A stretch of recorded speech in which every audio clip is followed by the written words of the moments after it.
Get out and stay out! My dad roared across the dining room, his face twisted with rage and disappointment. The Thanksgiving turkey sat untouched between us as his words echoed off the walls of our family home in San Diego. I sat there, stunned by the venom in his voice, my fork still halfway to my mouth. The cranberry sauce suddenly tasted bitter, and I felt the familiar weight of his expectations crushing down on me like a physical force. My name is Betrayal Hampton. I'm 28 years old, and I had just shattered my father's carefully constructed dream for our family legacy.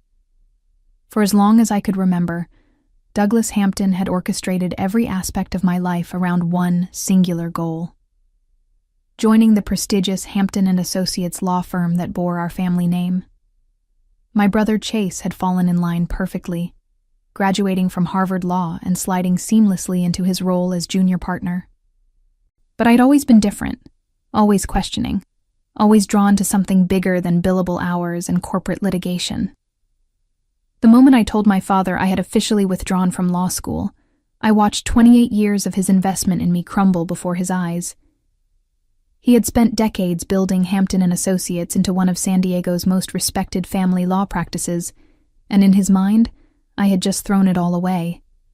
My mother Janine sat frozen beside him, her wine glass trembling slightly in her manicured hands. She had perfected the art of silent agreement over the years, never challenging my father's vision for our family's future. "You're a disgrace to everything this family has built," Douglas continued, his voice dropping to a dangerous whisper that somehow felt more threatening than his shouting. "I've sacrificed everything to give you opportunities, and this is how you repay me?" I set down my fork carefully, feeling something cold and determined settling in my chest. The disappointment wasn't new, but the finality in his voice was. Chase shifted uncomfortably in his chair, his eyes fixed on his plate as if the mashed potatoes held the secrets of the universe. Even now, at 34 years old, he couldn't bring himself to defend me against our father's wrath. "After everything I've done for you," Douglas said, standing up so abruptly that his chair scraped against the hardwood floor. "Get out of my house. Get out and stay out." My mother's sharp intake of breath was the only sound in the room as I slowly stood up, tucking my napkin neatly beside my plate. The ritual of family dinner had become a performance we all participated in, but tonight, the curtain had finally fallen. As I walked toward the door, I could feel their eyes on my back, but nobody called out to stop me.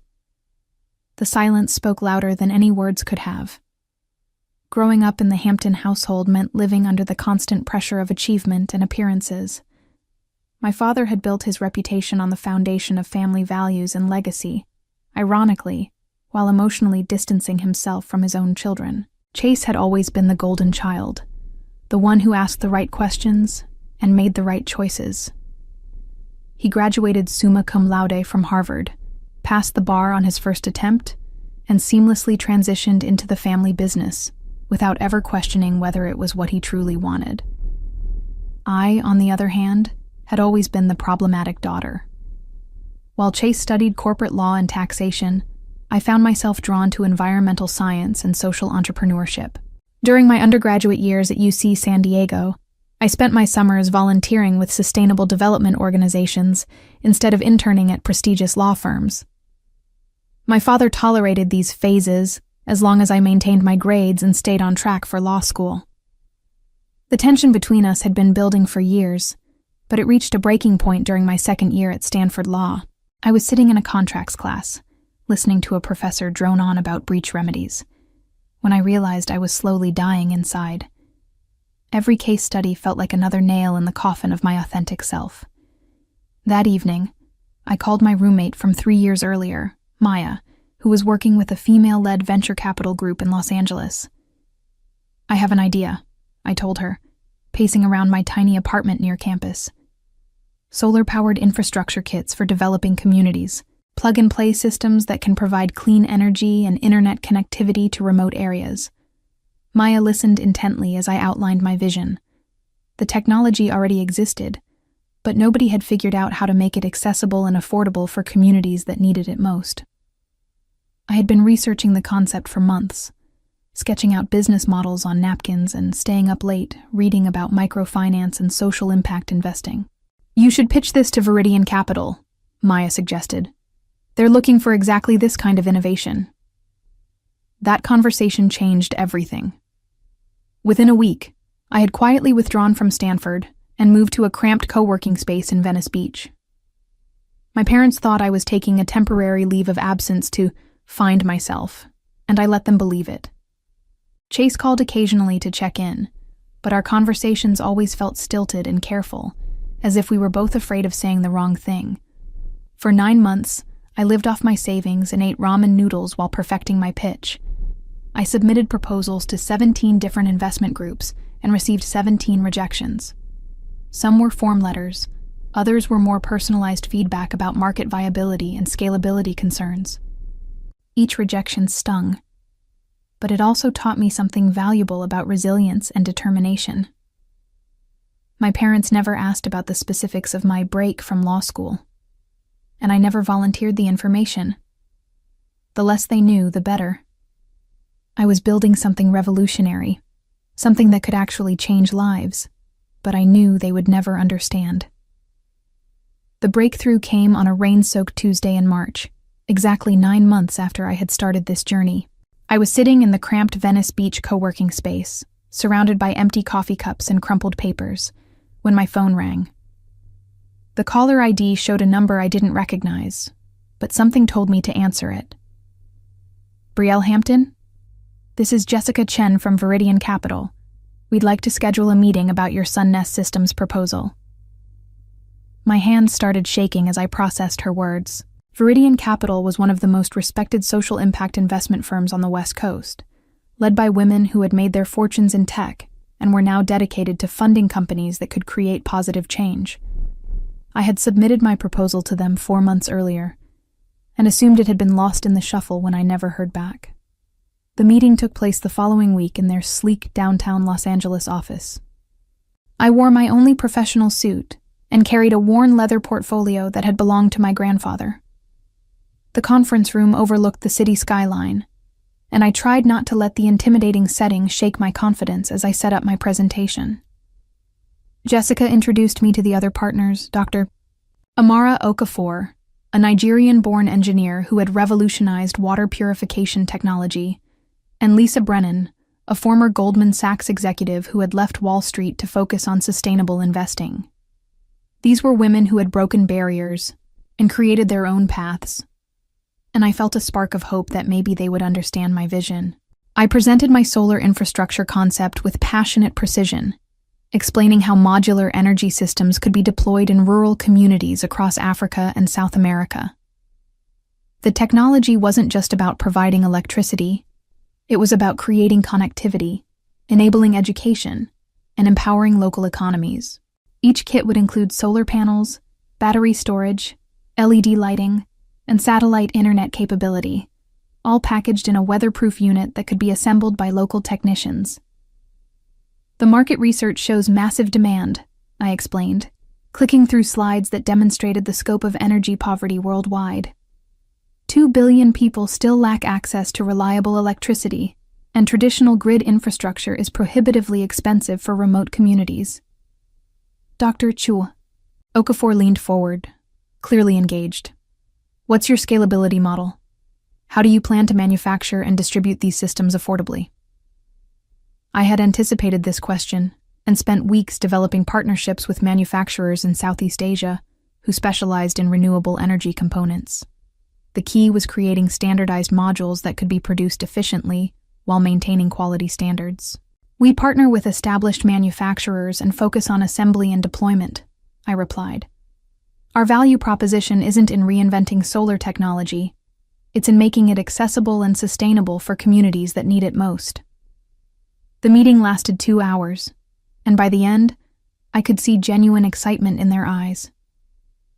Jessica walked me to the elevator, and her parting words gave me hope. "We'll be in touch soon. This is exactly the kind of innovation we're looking for." That evening, I called Maya to share the news, but I didn't tell my family. They still thought I was taking a temporary break from law school. The call from Viridian Capital came 3 weeks later, and it changed everything. Jessica's voice was warm but professional as she delivered the news that would transform my life.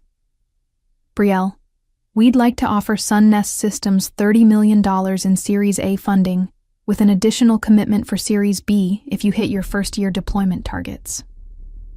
I nearly dropped the phone. $30 million. It was more money than I had ever imagined, enough to launch operations across 3 continents and establish the manufacturing partnerships we needed to scale rapidly. The terms were generous, too. Viridian would take a 40% stake in the company, leaving me with controlling interest and the freedom to operate according to my vision. There's one condition, Jessica continued. We want you to accept a position on the California Renewable Council. It's a state advisory board that evaluates green energy initiatives and distributes federal grants. Your expertise would be valuable, and it would give Sunnest Systems additional credibility in the market. The California Renewable Council was prestigious, composed of leading experts in sustainable technology and environmental policy. Membership was by invitation only, typically reserved for executives with decades of experience. At 28, I would be one of the youngest appointees in the council's history. I'm honored, I replied, still processing the magnitude of what was happening. When would I start? Immediately. We're announcing the funding next month, and the council appointment will be part of the press release. This is going to put you on the map in a big way, Brielle. After hanging up, I sat in stunned silence in my tiny Venice Beach apartment. 9 months ago, I had been a dropout law student eating ramen noodles and questioning every decision I had made. Now, I was about to become the chief strategy officer of a $30 million company, with operations spanning multiple continents. The next few weeks passed in a blur of legal documents, media interviews, and strategic planning sessions. Viridian's team helped me establish a proper corporate structure, hire key personnel, and begin the process of setting up manufacturing partnerships. I moved out of my cramped apartment and into a modern loft in Santa Monica, finally able to afford furniture that didn't come from thrift stores. The press coverage was overwhelming. TechCrunch featured Sunnest Systems as one of the top social impact startups to watch, and Forbes included me in their 30 under 30 list for social entrepreneurship. The attention was gratifying but also surreal. I kept expecting someone to tap me on the shoulder and tell me there had been a mistake. Through it all, my family remained oblivious to my success. I had perfected the art of deflecting their questions about my plans, giving vague answers about exploring opportunities, and taking time to figure things out. My father had stopped asking altogether after our last uncomfortable phone conversation, when he had again suggested I consider returning to law school before it was too late. Chase called occasionally, but our conversations felt increasingly distant. He was busy with a high-profile divorce case that was generating significant media attention for Hampton and Associates, and I could tell he was frustrated by my apparent lack of direction. In his mind, I was wasting my potential while he was building his career and contributing to the family legacy. "Dad's really worried about you," he said during one of our rare phone calls. "He thinks you're having some kind of quarter-life crisis." I almost laughed at the irony. While my father was worried about my supposed crisis, I was building something that would outlast his law firm by decades. But I kept that knowledge to myself, knowing that the revelation would be sweeter if it came as a complete surprise. The California Renewable Council position was officially announced in October, generating another wave of media coverage. My appointment was noted in several legal publications, including the California Bar Journal. But I didn't think my family paid attention to environmental news. The gap between my public success and my family's perception of my failure was growing wider every day. As Thanksgiving approached, the tension between my two worlds became almost unbearable. In the business world, I was being recognized as an innovative leader in sustainable technology. Sunnest Systems had deployed our first pilot programs in Kenya and Guatemala, providing clean energy to over 5,000 people in remote communities. The success stories were pouring in. Children studying by LED light Instead of dangerous kerosene lamps, small businesses operating refrigeration units for the first time, and community centers offering internet access for education and communication. But to my family, I was still the disappointing daughter who had thrown away her legal career for undefined pursuits. The disconnect was painful, especially when I received updates about Hampton and Associates' continued growth and success. My father had recently been honored by the San Diego Bar Association for his contributions to family law, and Chase was being considered for partnership ahead of schedule. I found myself caught between the desire to share my achievements and the strategic value of maintaining my secret. Part of me wanted to prove to my father that I had made the right choice, that dropping out of law school had led to something far more meaningful than partnership in his firm. But another part of me recognized that the element of surprise would be more powerful than gradual revelation. The week before Thanksgiving, I made a decision that would change everything. I purchased a $7 million oceanfront mansion in Malibu, complete with floor-to-ceiling windows overlooking the Pacific Ocean and a private beach access.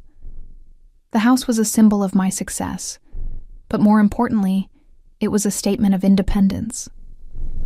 I was no longer the lost daughter living on borrowed time and good intentions. The real estate transaction generated its own media attention, as celebrity news outlets speculated about the young tech executive who had purchased one of Malibu's most exclusive properties. The attention made me nervous, but I assumed my family was too focused on their own concerns to notice entertainment news about property purchases. I spent the days leading up to Thanksgiving carefully preparing for what I knew would be a difficult conversation.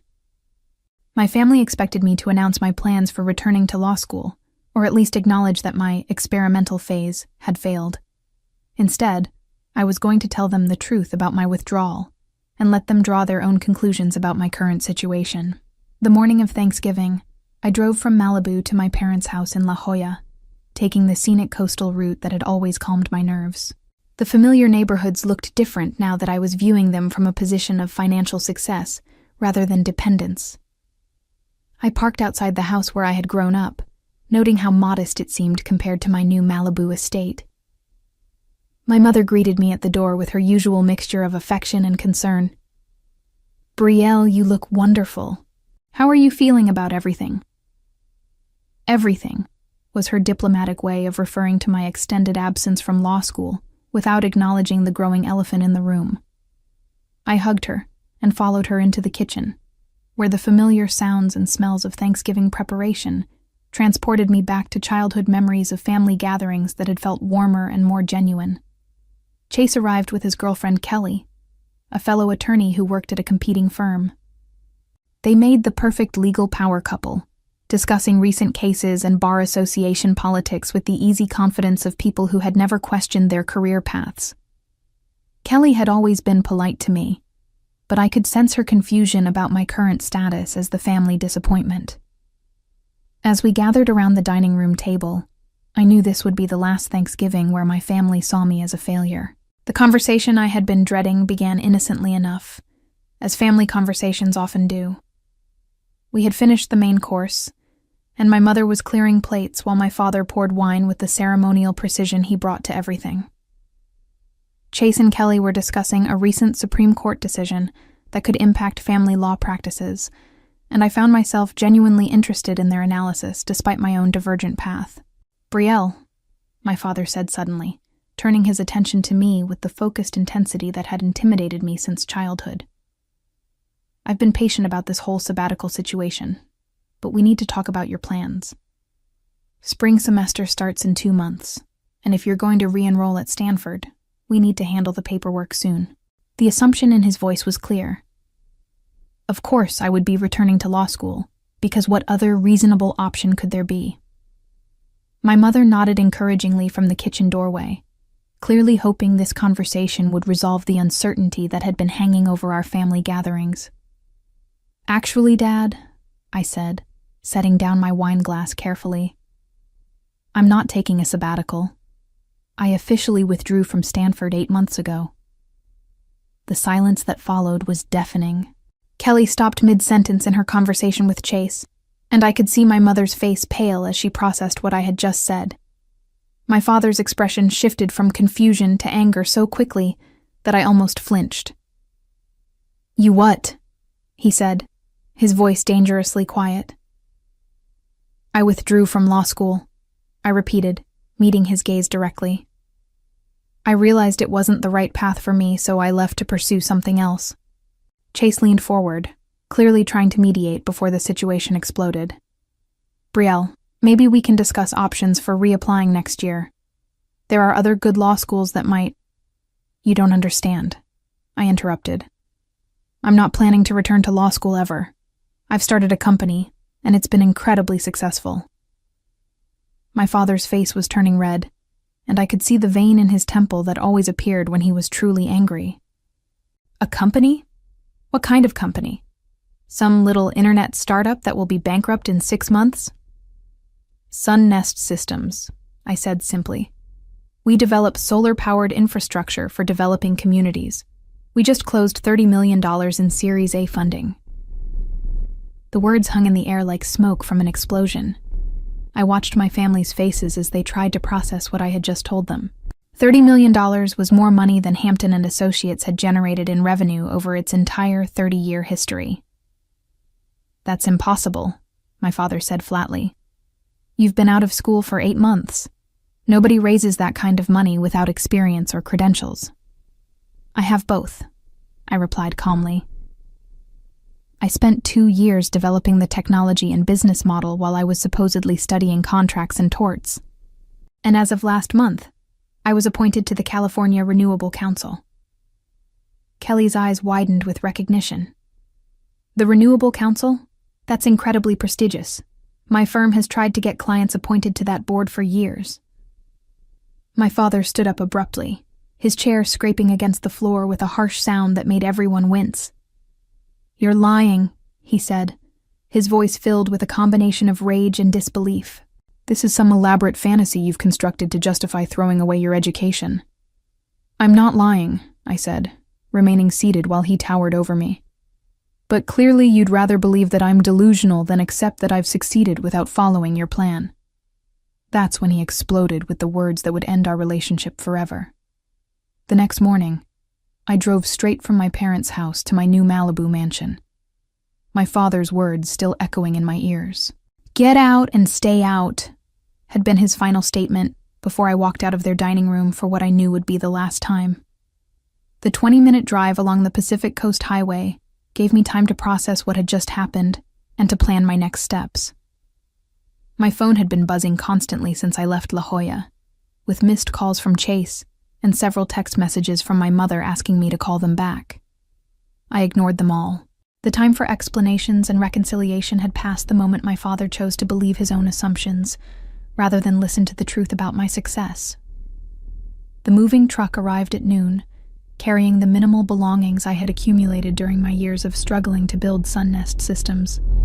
Everything fit easily into 2 rooms of my sprawling new home, a stark reminder of how dramatically my circumstances had changed. As I unpacked my laptop and the framed photo of my first solar installation in Kenya, I felt a mixture of sadness and liberation that surprised me with its intensity. That afternoon, I called Jessica at Viridian Capital to discuss the timeline for our expansion into Central America. The conversation was energizing, focusing on concrete plans for deploying our technology to communities that desperately needed reliable energy access. As we talked about manufacturing partnerships and government approvals, I realized how much more fulfilling this work was than any legal career could have been. By the way, Jessica mentioned near the end of our call, we're getting some interesting inquiries about potential partnerships. Several law firms are reaching out about pro bono opportunities to support our community development work. "Really?" I said, suddenly interested. "What kind of firms?" "Mostly environmental law specialists, but a few family practices too. There's apparently significant interest in the corporate social responsibility angle." I made a mental note to review those partnership proposals carefully. The irony of law firms wanting to associate with my success wasn't lost on me, especially considering my father's complete dismissal of my achievements just hours earlier. 3 weeks after Thanksgiving, I was reviewing grant applications in my home office when my assistant called with an urgent update. "Brielle, I thought you should know that Hampton and Associates submitted an application for the State Renewable Energy Grant Program. They're requesting $2 million for a sustainability initiative. I almost laughed out loud. Hampton and Associates had never shown any interest in environmental issues during my entire childhood. The fact that they were suddenly pursuing green energy grants seemed like a transparent attempt to capitalize on the growing market for sustainable legal services. What's the nature of their application? I asked, pulling up the California Renewable Council database on my computer. They're proposing to establish a pro bono legal clinic focused on environmental justice issues. The grant would fund 3 years of operations, including staff salaries and community outreach programs.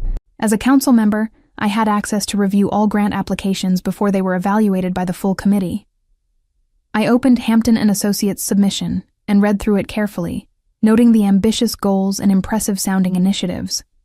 The proposal was well-written and professionally presented, exactly what I would have expected from my father's firm.